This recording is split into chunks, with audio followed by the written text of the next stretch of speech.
Anytime that I've given you the impression that you just can't afford to be outdoors, let's just say I'm sorry. Like a few weeks ago when I did a video all about winter layers, and if you add up all the layers that I talked about, it was well over $1,000. And that was just for the clothes that I'm wearing. We're not talking about boots or any of the other gear that you might need. But you know what? You don't have to spend that much money. And to prove it, I decided I was gonna buy all the same layers, everything you need to manage sweat properly in cold weather, but this time I was gonna do it for under $200 for everything. So let's check it out. Okay, so what I want to do is I want to show you these expensive layers that obviously I've chosen for the trips that I want to do, but I also want to show you some extremely affordable alternatives that will work just as well at a fraction of the cost. But first, we got to talk about what winter layering is and what it's not. So winter layering isn't really about staying warm as much as it's about managing sweat. If you get wet when it's cold out, you are going to be cold, and when you're moving uphill, you're going to get wet from sweat, especially if you're wearing a lot of layers. So layering systems are designed to manage that sweat. You put on a layer when you aren't moving very much, like when you're at camp or on extended breaks, and you take off layers when you're exerting yourself. But even with just 1 or 2 layers, it's possible to sweat with high energy activities like snowshoeing, backpacking, and hiking. So that's when special layering features come in handy, and they don't have to be that expensive. Like the outer shell, you can spend $200 to $400 on high-tech fabrics like Gore-Tex, which is probably the most breathable waterproof fabric on the market, but $200 to $400 is just for 1 layer, and we want to spend less than that for all of our layers. And a shell's main purpose is just to keep wind and wet snow out while also allowing sweat to escape. Gore-Tex does allow sweat to escape through the fabric, but if we're being honest, it doesn't do that great of a job. Pit zips are going to get you a whole lot further. So instead of this expensive Gore-Tex jacket that still highly relies on pit zips to evacuate sweat, you can just use a rain jacket. A decent rain jacket will keep wind and wet snow out just as well as Gore-Tex shell. But if you still want to let sweat out, I recommend you get a rain jacket with pit zips. That's why I chose the Precip jacket from Marmot. It's the most expensive thing on my list today at $90, and the only reason I even spent that much money is because I couldn't find a cheaper jacket that also had pit zips. But if you can find a cheaper jacket, or you want to modify a cheaper jacket, just about any waterproof rain jacket can serve well as a winter shell.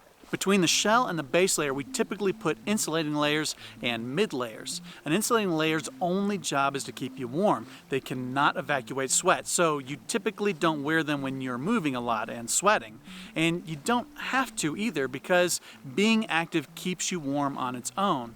I've got a couple of different insulating layers that I like to use. I like this Outdoor Research Down Puffy or this Mountain Hardwear Ghost Whisperer, but both of those are close to $300 each.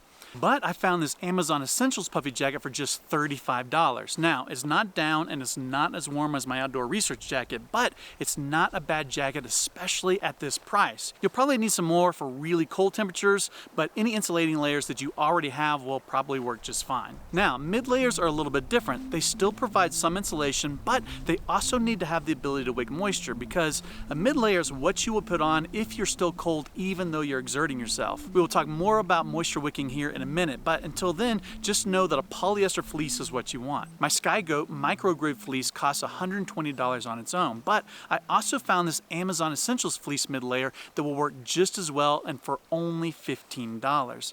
And that's if you don't already have a fleece, which a lot of people do. So if you do, you can save even more money. Now, your base layer is probably the most important layer. It's the layer that goes next to your skin, and it comes in contact with your sweat. Materials like cotton are just going to hold that sweat against the skin and make you colder, and it's going to take forever for it to dry out. But polyester will wick the sweat away from your skin and move it to the surface of the base layer. Wool does this also, as does silk, but polyester does it the best, and the great thing about polyester is it's cheap. I got this full base layer set, both top and bottom, for $27. Compare that to my Smart Wool polyester wool blend base layers that are $250 for the set, and this is an incredible deal. The Smart Wool has a slight edge on performance and odor control, but only you can decide if it's worth the extra money. Okay, so moisture wicking base layers for $27, moisture wicking fleece for $15, puffy for $35, and a shell for $90. The only thing we didn't talk about was pants, and when you're moving a lot, snowshoeing or cross-country skiing, your legs are going to produce a lot of heat. You can buy something like these $150 soft shell pants from Outdoor Research, or what I do sometimes is I just wear my regular hiking pants paired with a really good waterproof gaiter. I picked up these cheap gaiters from Amazon for just $35. A gaiter is going to keep snow from getting into your boots, and it's also going to keep the bottom of your pants dry from snow. If snow is still coming down hard, the top of your pants may still get wet. A simple solution is to treat your pants with a durable water repellent finish, which is easy to do at home with products like Nikwax. So altogether, without the Nikwax treatment, we're right at $197.30.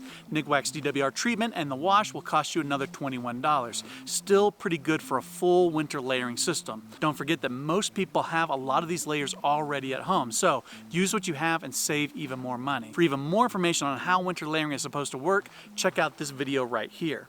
Like, subscribe, and do all those other things, and as always, thanks for watching. My Sky Goat microgrid fleece. My Sky Goat microgrid, it's easy for me to say.